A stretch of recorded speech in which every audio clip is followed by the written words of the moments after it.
খাস কলকাতায় ভর সন্ধ্যায় ঘরে ঢুকে লুটপাটের চেষ্টা আর বাধা দিতেই গুলি চালায় এক দুষ্কৃতী, এমনটা দাবি আক্রান্তের। লেক অ্যাভিনিউয়ের মতো অভিজাত এলাকায় গুলি চালানোর অভিযোগ। দেবাশিস দে নামে এক ব্যবসায়ীর বাড়িতে চড়াও হয় দুষ্কৃতী দল, এমনটা খবর পুলিশ সূত্রে। এরপর লুটপাটে বাধা দেওয়ায় দুষ্কৃতীরা এক রাউন্ড গুলি চালায় বলে অভিযোগ। দুই সঙ্গীকে নিয়ে আগেই রেকি করে যায় সাফাই কর্মী, এমনটা দাবি আক্রান্তের। তিনজনকে গ্রেফতার করে জেরা শুরু করেছে পুলিশ। এই ধৃত তিনজনই ভিন রাজ্যের বাসিন্দা বলে দাবি পুলিশ সূত্রে।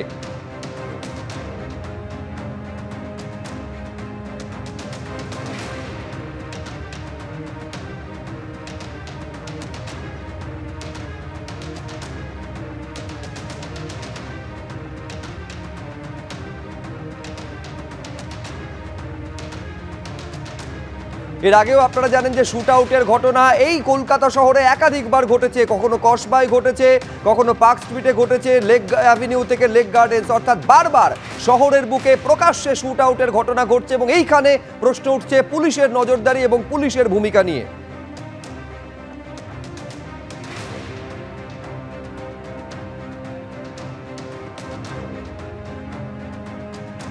ঠিক যেভাবে এই ঘটনা ঘটেছে একেবারে আক্রান্তের দাবি এবং পুলিশ সূত্রে পাওয়া খবর অনুযায়ী খাস কলকাতায় ভর সন্ধ্যায় ঠিক এইভাবে ঘরে ঢুকে লুটপাট চালানো হয় বলে দাবি করা হচ্ছে আক্রান্তের তরফে। যখনই বাধা দিতে যাচ্ছে পরিবার, তখনই গুলি চালায় এক দুষ্কৃতী।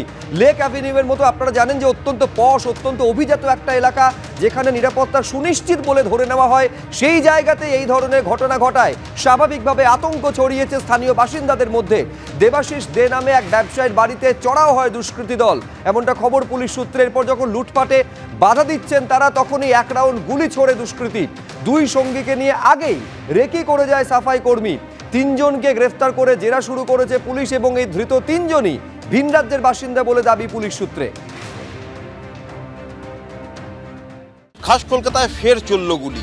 একেবারে ভর সন্ধ্যেবেলায় আবার সন্ধ্যে ঢুকে লুটপাট চালানোর জন্য তাণ্ডব চালায় দুষ্কৃতীরা। চাঞ্চল্যকর ঘটনাটি ঘটেছে টালিগঞ্জ থানা অন্তর্গত লেক অ্যাভিনিউতে। ঠিক এই জায়গাতেই কিন্তু গতকাল লুটের উদ্দেশ্যে তিনজন জড়ো হয়েছিল এবং ঠিক এইখানেই গুলি চালানো হয়েছে। আমি ক্যামেরায় আমার সহকর্মী দীপ্তেন্দুকে একটু দেখাতে বলবো। ঠিক এইখানে দেখো, এখনো দেখা যাচ্ছে বাড়ির লোক যেটা অভিযোগ করছে যে দুষ্কৃতীরা গুলি চালানোর পর গুলিটা ঠিক এই জায়গাতেই লেগেছিল। যে আমাদেরকে হায়ার করেছিলাম ওই গ্যাং নিয়ে এসে আমাদের অ্যাটাক করেছিল এবং একটা ফায়ারিং হয়েছিল। একটা ফায়ারিং হয়েছিল 2 মাস ধরে আসতো। এক এক সময় আমরা হায়ার করতাম। সন্দীপ হ্যাঁ, ওরা অনেকদিন ধরে 2-1 দিন ফোন করছিল যে আমি আসবো করে। ওই দুটো ছেলে লুকিয়েছিল সিঁড়ির মধ্যে। ক্লাসিক্যাল গেটটা বন্ধ থাকে, নিচের গেটটা খুলে আমি ওদের ঢুকিয়ে, মানে ছেলেটা কাজ করছিল, ওরা লুকিয়েছিল, ওরা মোবাইল ফোনে ডেকে নিয়েছে। এসে আমাকে গলাটা টিপে টেপ মারার চেষ্টা করেছিল। হ্যাঁ, ওই ঘরের ভিতরে লিফটের সামনে, বুঝতে পেরেছেন। তারপরে আমি তো ধস্তাধস্তি করতে করতে একটা ফায়ারিং করে নিচে ট্রেনটা চেঁচামেচি করতেই পালিয়ে গেছে। আমি ছুটে আসাতে ওরা আমার দিকে আগে ফায়ারিং করার চেষ্টা করে। আমি আবার সেই পাগলের মতো চিৎকার করতে, তখন আমি ভিতরে জিনিস খুঁজছি যে ছেলেগুলোকে মারবো কি করে, জিনিস খুঁজে পাচ্ছি না। ইন বিটুইন ছেলেটা কি করেছে, যে বস করছিল, ও আমাকে ধাক্কা দিয়ে ঘরের দরজা বন্ধ করার চেষ্টা করেছে। তো ওকে ধাক্কা দিয়ে আমি বলছি যে তুমি আমাকে দরজা বন্ধ করছো, বলছে ভাবি যে গলি মার দেগা ইনু। हमने तो गोली मारेगा हमको तो भैया को बचाना है ना बोले আমি ছুটে এসেছি। ততক্ষণে ফায়ারিং হয়ে গেছে। ये दरबार है, वो तो ज़्यादा तो घर का ही काम करते रहता है यहाँ पर।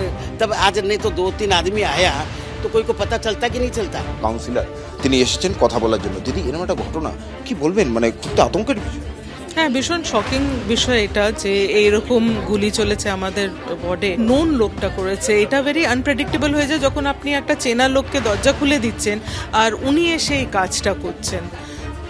এইটা আরো ডিফিকাল্ট হয়ে যায় কি মানুষ আজকে কাকে বিশ্বাস করবে, কাকে করবে না। সিসিটিভি লাগানোর রিকোয়েস্টটা করি, বা যারা সিকিউরিটি, দেখুন পুলিশের দিক দিয়ে বলা হয় যদি কেউ আমরা সিকিউরিটি পার্সন বা বাড়িতে হাউস হেল্প রাখছি 24 আওয়ার্স, ওদের প্রপার কাগজপত্র এইগুলো জমা নেওয়া, এইগুলো করা। কিন্তু দেখা যায় প্র্যাকটিক্যালি অনেকে এটা করেন না। ঠিক এই বিল্ডিং এর এই রাস্তা দিয়ে 9 তলার উপরে ওই তিনজন দুষ্কৃতী যায় এবং দেবাশিস দে ব্যবসায়ী তাকে বেঁধে তার বাড়িতে লুটপাট চালানোর চেষ্টা করে। তার স্ত্রী চিৎকার করেন এবং বিষয়টি যখন প্রতিবেশীরা জানতে পারে, নিচের কয়েকটি ফ্লোর থেকেও প্রতিবেশীরা চিৎকার করতে শুরু করেন, তখন বিপদ বুঝে ওই 3 দুষ্কৃতী কিন্তু পালিয়েছে।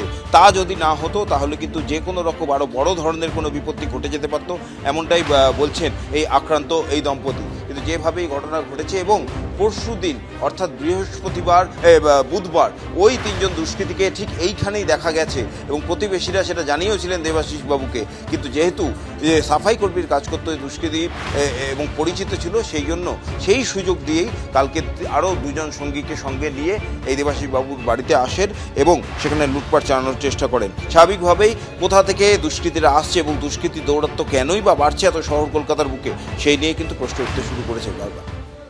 দেখুন, লেক অ্যাভিনিউ থেকে শুরু করে পার্ক স্ট্রিট অত্যন্ত সুরক্ষিত এলাকা বলে এখনো পর্যন্ত সকলে জেনে এসেছেন। সেইখানে যখন প্রকাশ্যে এইভাবে শুট আউটের ঘটনা ঘটে তখনই প্রশ্ন ওঠে নিরাপত্তা নিয়ে। তখনই স্থানীয় বাসিন্দারা নিরাপত্তার অভাব বোধ করেন।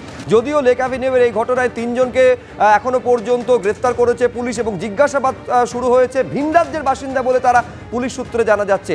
আর কি খবর উঠে আসছে পুলিশ সূত্রে, আর কি দাবি করা হচ্ছে, পুরোটা বিস্তারিতভাবে তুলে ধরেছেন আমাদের প্রতিনিধি সুকান্ত মুখোপাধ্যায়। দেখুন, লেক এভিনিউর লুঠের ঘটনাতে এই মুহূর্তে 3 জন অর্থাৎ সন্দীপ দাস, অন্যদিকে সুভাষ দাস এবং বাবলু দাস, এই 3 জনকে টালিগঞ্জ থানা থেকে বার করা হলো এবং তাদেরকে কিন্তু আলিপুর কোর্টে নিয়ে যাওয়া হচ্ছে এবং দেখা যাচ্ছে 3 জনেরই মুখ কিন্তু পুরোপুরি ঢাকা অবস্থাতে রয়েছে। বৃহস্পতিবার রাতে যে ঘটনা ঘটে লেক এভিনিউতে, দেবাশিস দে নামে এক ব্যবসায়ীর বাড়িতে ঢুকে সেখানে লুটপাটের চেষ্টা করা হয় এবং শুধুমাত্র তাই নয়, লুঠের পরে তারা গুলি চালাতে বেরিয়ে যায়। সৌভাগ্যক্রমে সেই গুলি দেবাশিস দের বা তার পরিবারের কোনো সদস্য না লাগলেও এই গোটা ঘটনাতে কিন্তু পুলিশের ভূমিকা নিয়ে ওঠে প্রশ্ন এবং এই ঘটনার পরিপ্রেক্ষিতে রাতেই এলাকা থেকে এই 3 দুষ্কৃতীকে গ্রেফতার করা হয় এবং তাদেরকে টালিগঞ্জ থানাতে রাখা হয়েছিল। তাদেরকে নিয়ে যাওয়া হচ্ছে এই মুহূর্তে আলিপুর কোর্টে, যেখানে নিজেদের হেফাজতে চেয়েই আবেদন জানানো হবে পুলিশের তরফে এবং এদের নেপথ্যে আর কোন কোন চক্র রয়েছে সবটাই কিন্তু খতিয়ে দেখবেন তদন্তকারীরা। ক্যামেরা অভিজিৎ দত্তের সঙ্গে সুকান্ত মুখোপাধ্যায়, এবিপি আনন্দ, কলকাতা। এই ঘটনার ইতিমধ্যে রাজনৈতিক চাপানুতো শুরু হয়েছে। কোন রাজনৈতিক প্রতিনিধি দলের কোন প্রতিনিধি কে কি বললেন পরপর রাখবো আপনাদের সামনে। 27 দিনে 4টে শুট আউট, খানতিন চারেক পিটিয়ে মারার ঘটনা, শহরের আশেপাশে নারী নিগ্রহ। আইনের শাসন তো নেই, শাসকেরও আইন নেই, এটা বোঝা যাচ্ছে। ব্যাপারটা হচ্ছে আমরা একটা সিনেমা দেখেছিলাম, শুট আউট অ্যাট লোখান্ডওয়ালা। এখন শুট আউট অ্যাট কলকাতাওয়ালা আসতে চলেছে খুব শিগগিরই মনে হচ্ছে। কয়েকদিন আগে কয়েকজন ছাত্র ধরা পড়েছিলেন এই রাজ্যে, তাদের বিরুদ্ধে অভিযোগ ছিল যে তাদেরকে স্কুলের নিরাপত্তা রক্ষী বকাবকি করেছে বলে পরের দিন বন্দুক নিয়ে চলে এসছে। আর আজকে যে লোকটির হাতে বন্দুক, তিনিও সমাজের একটা পিছিয়ে পড়া শ্রেণীর মানুষ, একজন সাফাই কর্মী, তার হাতেও বন্দুক। মানে বন্দুকটা আজকে কত সহজলভ্য, ছাত্র থেকে ঝাড়ুদার সবার হাতে বন্দুক আছে। তৃণমূল কংগ্রেস রাজনীতি করার জন্য এত বেআইনি অস্ত্র এই রাজ্যে আমদানি করেছে, হাতে হাতে ছড়িয়ে দিয়েছে যে পাড়ার একটা ক্রিমিনাল সে হয়তো একটা বেআইনি অস্ত্র জোগাড় করে বছরে একদিন ভোটের দিন বুথ দখল করছে, কি বছরে 2 দিন 3 দিন বিরোধীদের পার্টি অফিসে হামলা করছে, কি বিরোধীদের বাড়ি গিয়ে হামলা করছে, কিন্তু বছরের বাকি দিনগুলো এই বেআইনি অস্ত্র দিয়ে সে তোলাবাজি করছে, সে ডাকাতি করছে, সে লোকের মাথায় বন্দুক ধরে পুকুর ভরাট করাচ্ছে। সুতরাং বেআইনি অস্ত্র রাজনৈতিক কারণে তৃণমূল পশ্চিমবাংলায় যে আমদানি করেছে, তৃণমূলের গুন্ডাদের হাতে বেআইনি অস্ত্র তুলে দিয়েছে, এই বেআইনি অস্ত্র এখন রাজনীতির বাইরেও আমাদের সমাজ জীবনেও ব্যবহার হচ্ছে। তাই যে মানুষটা রাজনীতি করেন না, যার সঙ্গে রাজনীতির কোনো সম্পর্ক নেই, সেই মানুষটাও আজকে নিজের বাড়িতে বসে বিপন্ন। এইটা হচ্ছে আজকে বাংলার বাস্তবতা। দেখুন, অসামাজিক কার্যকর্ম শুধু তো বাংলায় নয়, সারা ভারতবর্ষেরই বিভিন্ন প্রান্তে হয়। তুলনামূলকভাবে ন্যাশনাল ক্রাইম রেকর্ড ব্যুরোর তথ্য অনুযায়ী বাংলায় অনেক কম হয়, কিন্তু যেটা বিচার্য বিষয় হওয়া উচিত যে এই ধরনের ঘটনা ঘটলে পুলিশ প্রশাসন যুদ্ধকালীন তৎপরতায় অ্যাকশন নিচ্ছে কিনা, তদন্ত করছে কিনা, দোষীদের চিহ্নিত করছে কিনা এবং দলমত নির্বিশেষে নিরপেক্ষভাবে তাদের বিরুদ্ধে পদক্ষেপ নিচ্ছে কিনা, এই প্রত্যেকটা প্রশ্নই যদি বাংলার ক্ষেত্রে রাখা হয়, উত্তর হবে হ্যাঁ। এই বাংলার প্রশাসন যেটা করে দেখায়, 34 বছরের সিপিএমের আমলে এই ধরনের অনেক ঘটনা ঘটেছে, কিন্তু প্রশাসনিক তৎপরতা বা নিরপেক্ষতা এবং একইভাবে বিজেপি শাসিত বিভিন্ন রাজ্যে এনসিআরবি রিপোর্ট অনুযায়ী যে সমস্ত জায়গায় এ সমস্ত অসামাজিক কার্যকর্ম অনেক বেশি হয়, সেখানে এরকম প্রশাসনিক তৎপরতা বা নিরপেক্ষতা কিন্তু আমরা কোথাও দেখি না।